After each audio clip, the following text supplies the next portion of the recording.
Table tennis, it's when you need to adapt for the situation. So I think I'm the master in adapting to the situation. So yeah, that's my life in New York City, just running from different places, and every hour is different, different opportunity and different adventure. Hello everybody and welcome back to Serving Up Trouble. This is the podcast about everything women's table tennis with me, Chloe Island. My week in table tennis this week, I've had a great week in table tennis this week. I've been playing really, really well. It feels like it's a bit of a transition point for me where I'm actually starting to win some of those games that I wasn't winning before, and I can really feel an improvement within my game. So that's really exciting for me.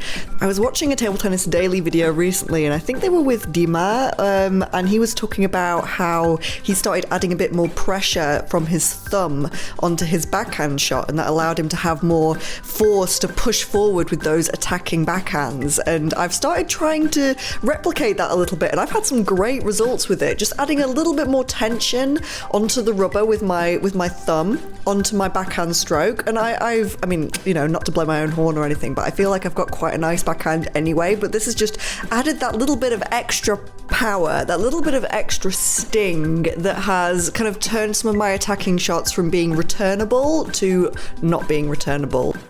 But that's enough about me, because I'm so excited to introduce our guest today. I'm a big fan of her Instagram and TikTok content, and I want to get to know the player behind the plays. Agnieszka Maluszczak, aka Aga Ping Pong. You will likely know Aga from her entertaining and informative online content, including tutorials, myth debunking, challenges, and explanation cards breaking down interesting topics from sports psychology to why Timothée Chalamet is in a table tennis movie. However, before there was Coach Aga, there was Player Aga, part of the Polish national team for 10 years and playing in the Polish Super League for 6. She has a whole host of medals to her name, and in this episode, we'll be talking about her journey, her coaching philosophy, and demystifying her beloved long pips. Aga actually has an ebook coming out for all you long pips players, so if you're interested in learning the art of the long pips, then definitely keep an eye out for that. And she gives us some brilliant little tidbits and little gems of advice for people playing both with pips and also playing against long pips. It's a full long pip masterclass, so let's get straight to it. Here's my interview with the lovely Agnieszka Maluszczak. Hello, Aga. How are you? Hi. Thank you for having me here. I'm good. It's really exciting to have you on. And I'm actually going to start out with a quote of yours, because in research for this episode, I have had a look at your Ping Pod profile. And when you were asked what your favorite table tennis moment was, you said, "The emotion standing on the podium, I heard my beloved song, We Are the Champions by Queen." And I just really loved it. Can you tell us a bit about that moment? What were you playing in? What was that moment all about where you kind of heard that song? Oh, yeah. That's because I really like music also, and that song is one of my favorite and is special. So that was a Polish championships. That was a doubles with my friend. We really fighted for that one. And yeah, when we were on the podium, I didn't expect the music and this music. So all the goosebumps on my body, and oh yeah, you just remember the moment that you feel like fulfilled, the moment which you imagined before. So that's the like highlight of your life. It was a proper like sports movie moment. Yeah. But I don't have that movie, just in my mind. Can you take us back to the very beginning then? So you're from Poland, you started playing in Poland. How did table tennis come into your life? How did you start? It came from my brother. He started after school classes in table tennis. We have them in our school, so that was pretty easy to just join after school. Classes were sponsored by the city, so it was pretty big. Coach was the same teacher from the school, but he also played in a club, so he knew what he's doing. And we had a big group of kids there. It was like around 20 kids. So it was fun. We had a lot of games.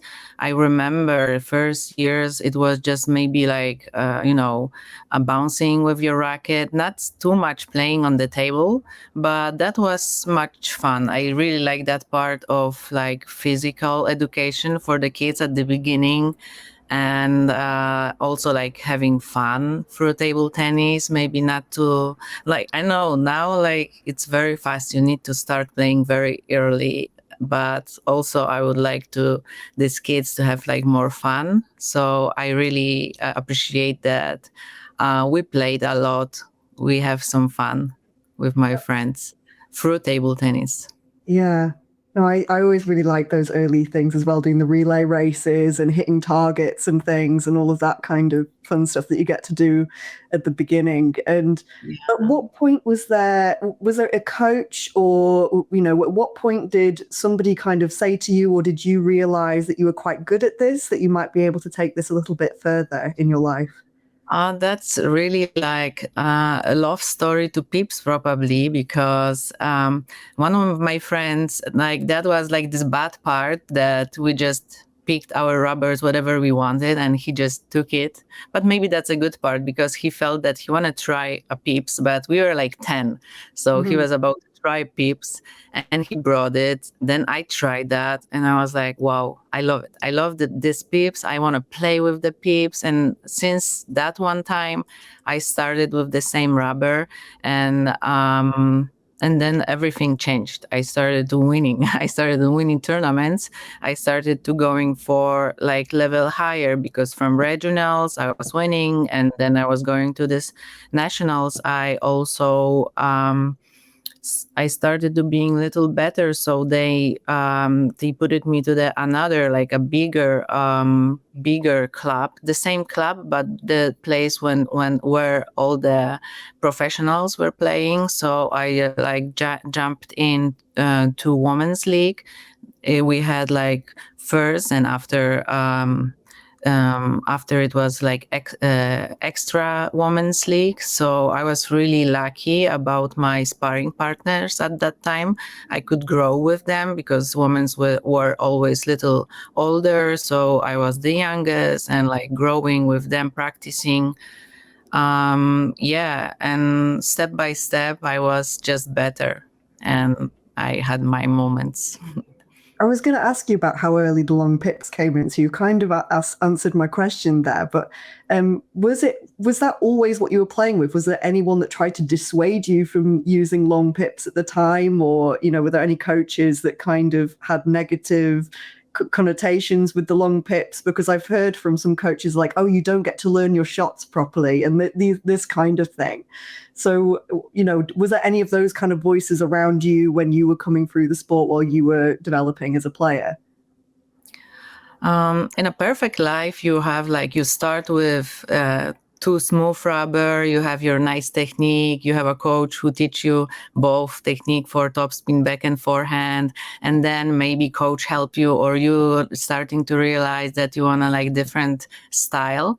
In my life, it was just like, oh, I like it. So then I started to winning, and when I was winning, nobody wanted to change it. And also, I had like a lot of feeling in my backhand, which helped me to control the pips, because I think this coach didn't coach us properly backhand. So maybe I had this, like, I was pushing a lot. So then when I switched to pips, my game changed.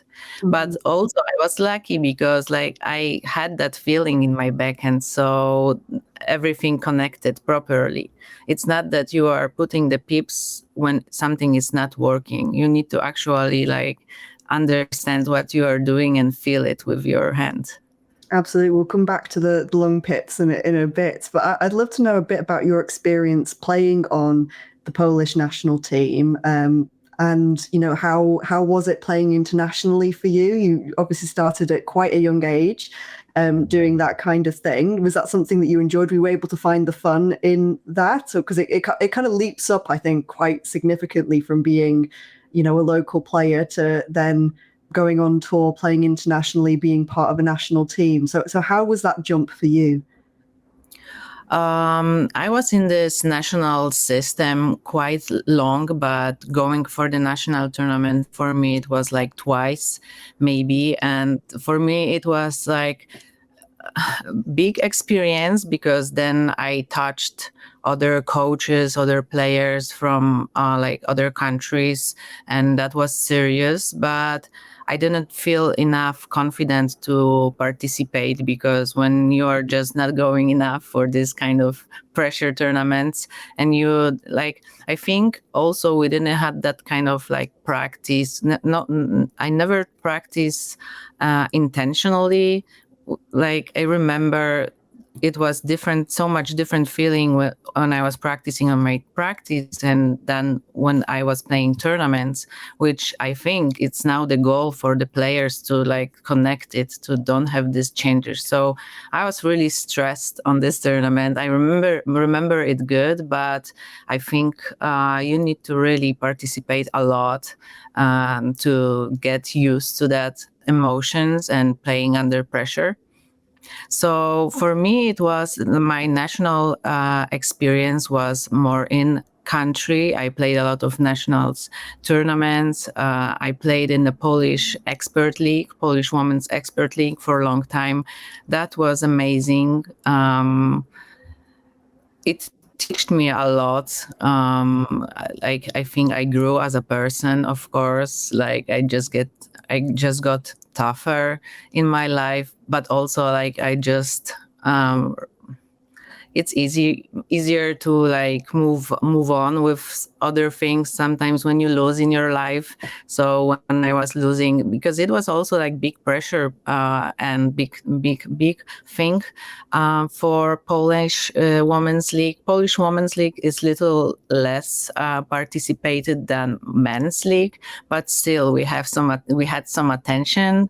And I remember our city, I was lucky. Our city was giving like a lot of money for our team. So we had all the clothes, we had a lot of equipment, we have cameras, we have nice place to play. So yeah, I really appreciate that I was a part of it. That's brilliant. It's great to know that that you had so much support in the team and things like that. It'd be lovely to, feel that across other women's leagues across the world. I think they vary quite differently, but it's fantastic to know that existed for you in that space. I really want to ask. Do you think your experience playing, in those tournaments have influenced the way that you coach in any way? Your experience playing at that high level, has that influenced how you approach different students? Oh, like right now, I'm still playing professionally. Not professionally, I'm not getting money for playing, but I'm trying to compete on high level and I'm trying to practice a lot because that is giving me a lot of feedback for being a coach. You can, I think, feel it differently, and you can also explain it differently to your student when you are feeling this emotion by yourselves. And you can also like forget about something if you don't play matches on the high level. So yeah, I'm still competing to be a better coach, to be like fulfilled with all of that, and also to be an example for my son, because I have a son and he really enjoy now more. He's 6 and he started like maybe asking sometimes questions about my story, so I'm happy. Oh, fantastic. That's really great. Have you got any tournaments coming up?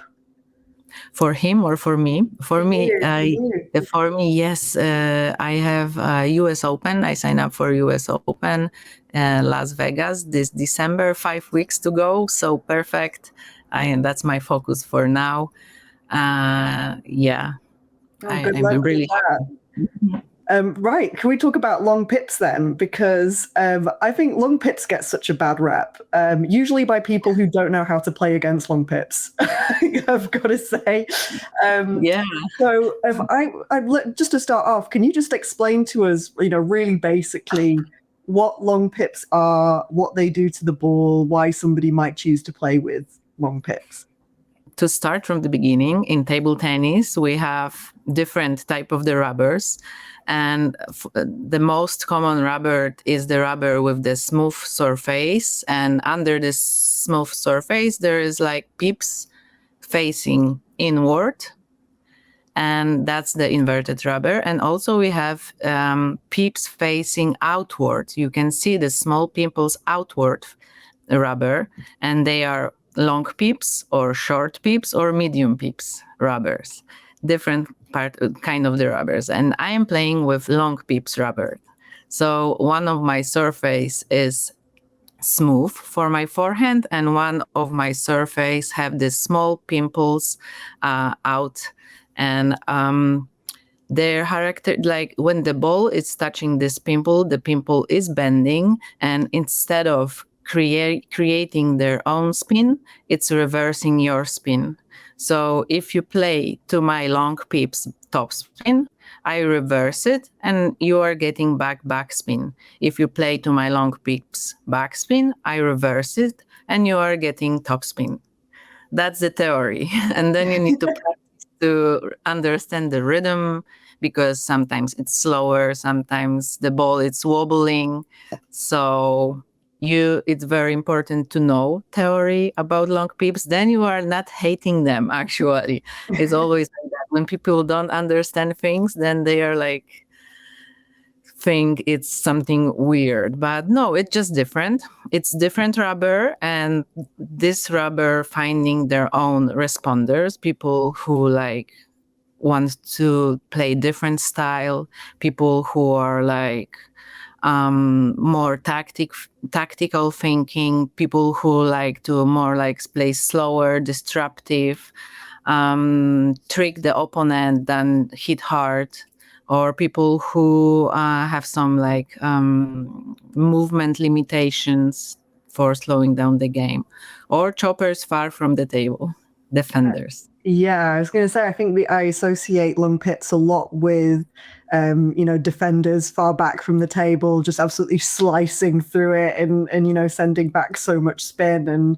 I mean, how would you describe your playing style with long pips? Long, like defenders, usually they have long pips with sponge, and they defend from far away. I stay close to the table, and I'm like modern defender, modern disruptor, because I stay close to the table with my pips with no sponge, and they are slowing down the game, sometimes making the game faster. And then my forehand is for attack.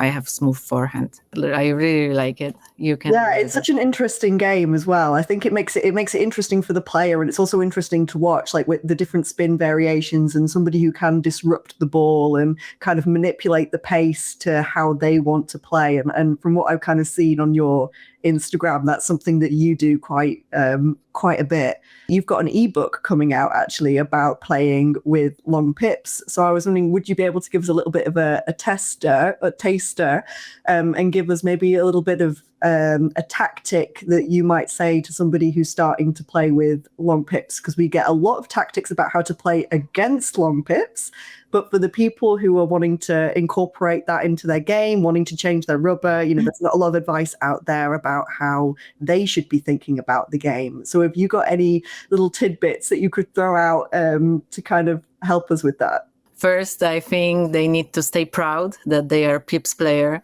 and never be affected when somebody said they are cheaters. They are just different. They are having different style. And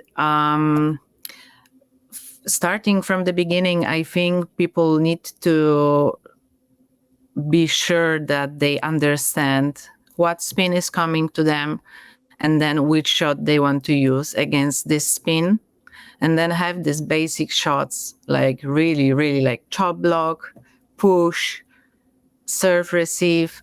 4 basic shots for pips. They need to like master them and just stay patient, because many people asking me about this like strawberry, banana flicks, and all of them. But then when it comes to practice, we need to stay like we need to. When you wake up in the night, you need to do perfect chop block to the different placement, different depth, different like wideness, different length. So you need to have all the variations of the basic shots, and then your forehand need to be perfect. So it's already a lot to practice. Yesterday for myself, I was just practicing basic shots and transition back and forehand. So yeah, it's really like if you will focus on the basics, it's taking a lot of time. And I think for like even intermediate level, it's very, very important to focus on this. You kind of mentioned the chop block a little bit there. Can you talk a little bit about how the chop block is important in a long pips game, what that kind of does, why should people be practicing that particular shot? That's the basic shock against topspin. And usually on the highest level, people are just, because like when we play with the pips, the opponent is controlling the spin. So if they understand what they are doing, they controlling the spin and they are playing to the pips, because then they know what's going on, what is going on the table. So we need to stay like consistent wall with our pips and don't get pushed to like out of our position. We need to stay really like, I think really good advice is to get locked this elbow in front of you and keep your racket really high for pips, because you need to pick this ball pretty fast after the bounce. Your motion is short, it's not a big swing. So lock your position, and locking your position is doing a lot of physical workout, which nobody like not too many people taking care of your like abs, of your back muscles, of your legs. Yes, like they are doing footwork, but we need to also get strong core to hold that position and hold that racket high, and then you have stability. It's a lot about like breathing with the pips, because you're changing from fast forehand, then you need to reset and you need to slow down, go down, absorb that spin when they go to your pips, and then again you need to attack. So it's a lot of changing the piece, and you can't get tight, you need to breathe. It sounds a lot of fun. I'm now thinking like, oh, maybe I should try long pips. Yeah, I think like for pips, trying it's good for everyone. Some players, they are trying short pips, like slow short pips, for learning how to play better spin, how to control, like how to feel the ball on the racket, because with short pips they are like they are not gripping the ball that much like inverted rubber. So you need to do a little more work, and then you learn how to like hold it on your racket, how to feel it.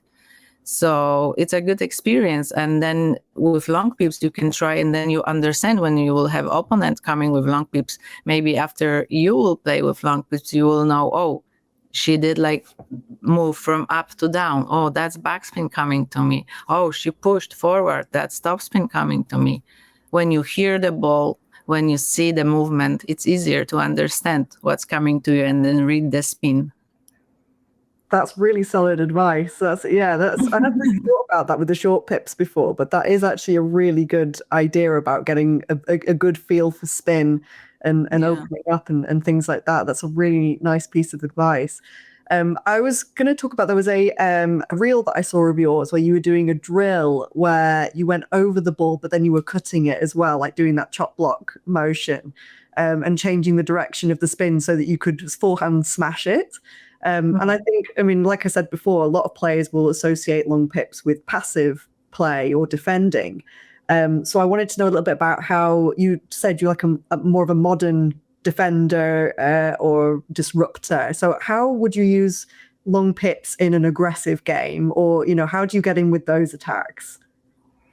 So like long time ago, like let's say like 1980s, not that long, but 1980s, we had this friction, like less pips, and they were crazy. That's why I think people also stopped to like pips players at that time, because these pips were not giving, like, you couldn't predict what's happened. So that was hard. Since that time, ITTF banned frictionless pips. Also, they changed the balls from smaller to bigger, then from celluloid to plastic, and all of these things they made that we have less spin and frictionless. There's no more frictionless pips. They're little grippy pips. So player need to focus more on not just on the what the rubber is making, but what they are making, which is disruption, which is good placement, which is changing the rhythm, which is tricking your opponent, like making him not comfortable. So it's different. So they're different players. Like, for example, Manika Batra, she is using her pips as a setup, and then they are playing topspin to her backhand, and she's twiddling for her smooth rubber, using her smooth rubber. Another, her teammate, Shreya Akuya, and I'm not the best in spelling. So yeah, she is not twiddling that much. She's faster and she's stepping all around forehand. That was me. I was not twiddling. I was doing this bomba forehand, and that was so much fun. So yeah, like depending of your style, but you can use more or less pips. On the high level, for sure, you need to find a way to be little faster and aggressive. On the medium level, intermediate level, it's all about changing the spin and a lot of changing the depth of the ball. For me, like, people don't see no spin. No spin is the best power from long pips, and changing, like, dropping ball shorter, pushing that long in and outs. That's what's working for me. So yeah. It's time now for the tip of the week, and the tip this week is my tip to you, and that's to check out Chaos Curve Culture. Chaos Curve Culture is a premium graphic apparel brand with designs all inspired around table tennis. It's very exciting. I met the founder, Carol, a while ago at Major Leagues Table Tennis, and I was instantly drawn to the t-shirt that she was wearing. I just thought it was a super cool design, and I asked her, where did you get that shirt from? And she said, I designed it. I made it. There are so many cool designs to choose from my Pips Don't Lie t-shirts and hoodies, if you're a Pips player, much like Aga, to Lion, Roaring Chole, and my personal favourite, Ping Pong Till I Die. I am obsessed with my shirt from Chaos Curve Culture. I wear it to all of my league matches. I just think it's really cool to have a fashion brand all revolving around table tennis. This December, we've teamed up with Chaos Curve Culture to offer you guys a 25% discount on their hoodies, t-shirts, and other clothing items. Just use the code SUTPOD25, that's SUT as in serving up trouble, SUTPOD25 to claim your discount. Chaos Curve Culture is currently a small one-person business, so if you are ordering from the UK, make sure to message their Instagram account beforehand. I will leave a link in the description to let them know that you are ordering from overseas, and she will get your merch to you. You can still use the discount code in orders overseas. Just make sure that you message to her account the code SUTPOD25. All links in the description, check them out, and maybe even find some gifts for the table tennis fanatics in your life. Now let's get back to the interview. Can you tell us a little bit about coaching? Because you now coach in New York, you were at Ping Pod. I'd love to know a little bit about how your coaching journey started, and also, what you get out of coaching, because I think there is a lack of female coaches out there, and I'd love to know how you came to it, and how you coach people, how you approach coaching, all of that stuff, because I think the content that you post is really fantastic, for promoting female coaches.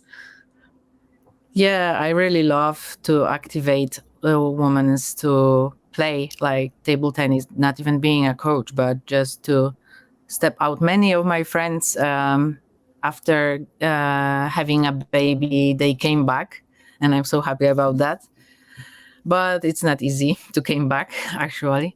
No, but we were talking about, sorry, what was the Well, question? just coaching in general. I mean, it's amazing that you've also got friends that are like coming back. I mean, we can talk in general about women playing and how you want to use your content to try and encourage more women to play. But I think I need more.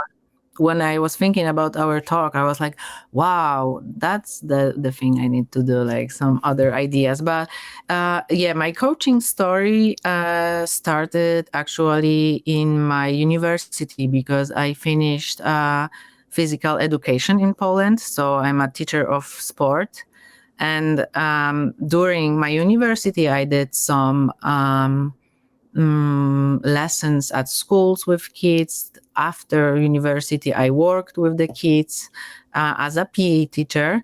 And also during university, I worked part-time in my club as a coach. I started with kids group. After I finished university, yeah, like since that time, since university, which is like 25 years old, I was coaching instantly different groups of, usually it was kids and like teenagers, some adults. We had like in my club, hometown club, when I was also playing this women's expert league. We had nice group of the kids, so that was fun. And here in US, so yeah, then I was like moving through different cities in Poland as a coach. I moved to the bigger one, and then I started to coaching more amateurs. So my customer, I changed people who I coached. And in New York City, I collaborate with different table tennis places. I collaborate with Ping Pot, with Spin. And in here, like, it's so amazing. There's so many inspiring people around me. My elderly group they are going for seniors tournament. We are like breaking their borders. They are going up. I try to motivate them. They are like never giving up, and that's great. I also work with a group with Parkinson's disease, so that's also very very fun. I learn a lot, and it's giving me a lot of pleasure to make these people happy. And it's study about that, how much table tennis is making Parkinson disease like not affecting these people that much, just like going back. Yeah, there's so many brilliant initiatives out there at the moment for Parkinson's and also for dementia and other, like, table tennis has been proven to, have such a positive effect on people, physically and mentally. And some of the research that's come out of these projects is really amazing, especially the Parkinson's one. There's a few projects that have, sprung up in the UK as well now for Parkinson's table tennis. So that's fantastic. I mean, do you have to change the way you approach coaching when you're coaching some of these groups, or is it exactly the same? How do you, kind of approach these groups? No, like I need to be very flexible now, because 1 hour I have lesson with student, which is higher level, going for like US nationals tournament.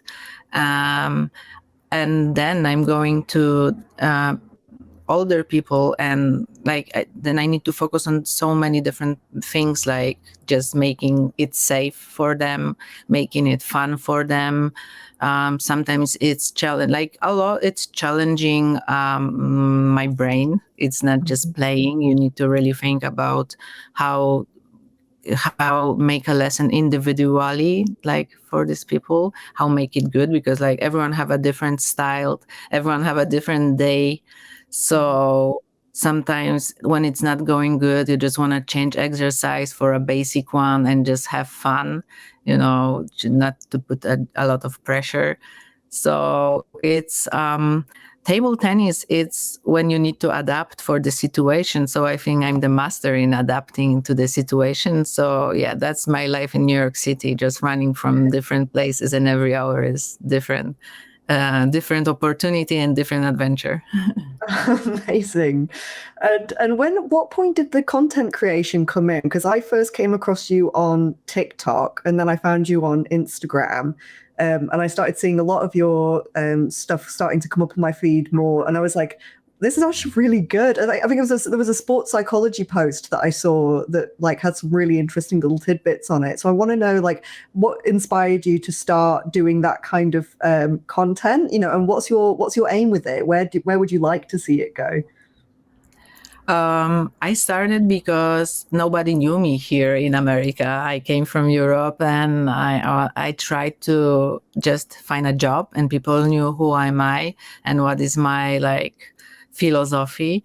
So and I also find out that I'm really creative, and I have a lot of ideas. I find that is like I have a lot of fun doing that content, and I'm a teacher from like my heart. So I want to teach people. I want to like explain. I see what's the problems, because my students coming with me to me with the problems, and sometimes I see the problems. I'm going so advanced like with my practice, and then people don't understand simple spins. So I really want to make it easier for people and show that we are here, that we are practicing, that everyone can play, that it's fun. So, yeah. Yeah, the diversity element is something that's really interesting and really impressive as well. I saw that you reposted recently, and there was a little documentary about one of your students was part of about starting sport in later life, and I watched it, and it was absolutely brilliant. Have you got quite a few students that have started table tennis later on in life? How is it being kind of coaching them? Because I imagine it's a new set of challenges actually to start a person who's not grown up with maybe the hand-eye coordination or learning the shots. Like how has that been for you? I think this is how I got their hearts, these people's hearts, that I was really, I believe that I can teach them something, that I can just explain them how that it's backspin, and that they need to play that ball different way than the other one.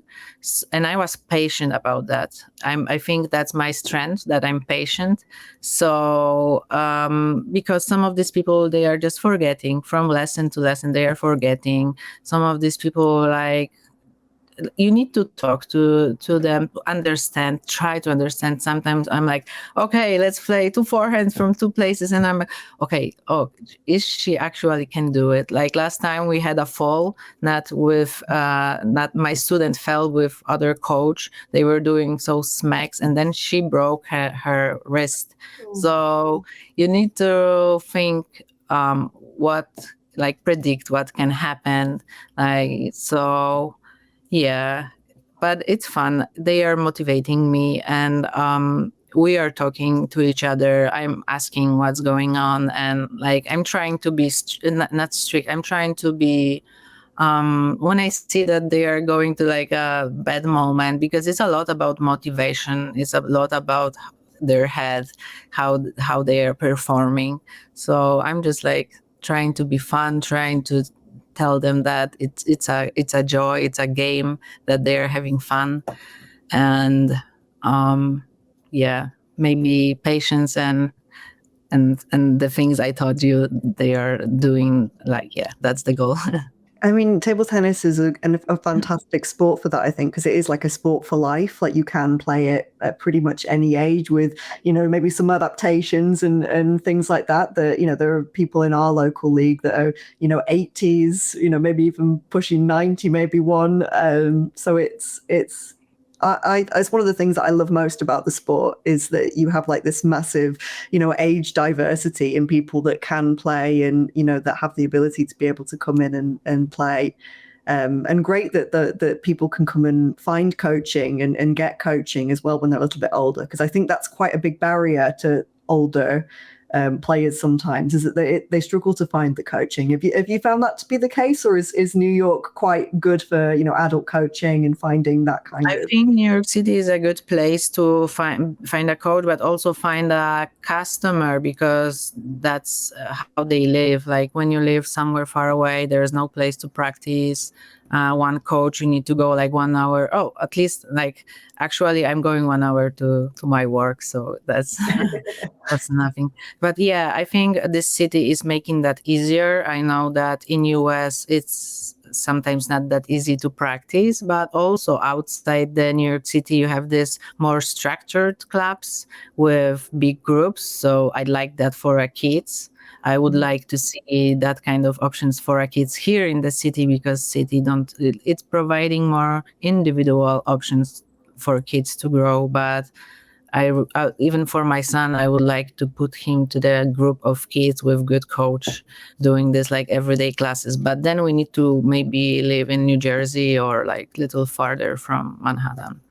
Yeah, it's a social aspect of it as well, isn't it? That making friends and kind of being part of a bigger team, I think, is something that's really, really great for young players Yeah. and older players as well. In different aspects. Talking of New York, I saw a video recently of what looked like you were playing at like some kind of ping pong fight club. Like it was dark, they had like red lighting, there was like a big crowd around you. What is that? And can I be invited to the next one, please? Like what? Yes. I know that there is more and more table tennis as enthusiasts, and that's another ones. Free table tennis enthusiasts. They created a party for table tennis and music. It was a DJ.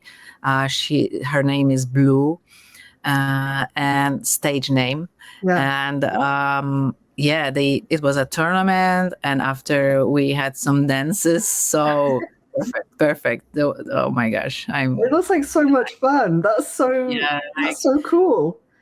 I'm happy that we are in that moment that people want to create party around table tennis, and yeah, it's the coolest party.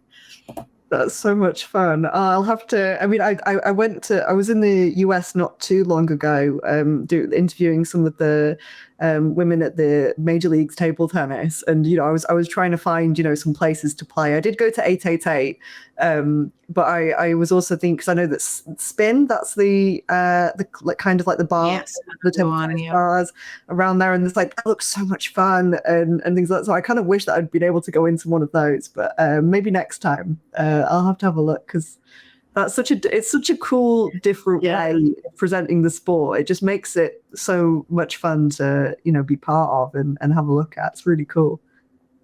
That's my American dream, these places. I'm like, wow, pink pot, wow, spin, wow, all of the other places which like making table tennis famous. So the people really love table tennis here.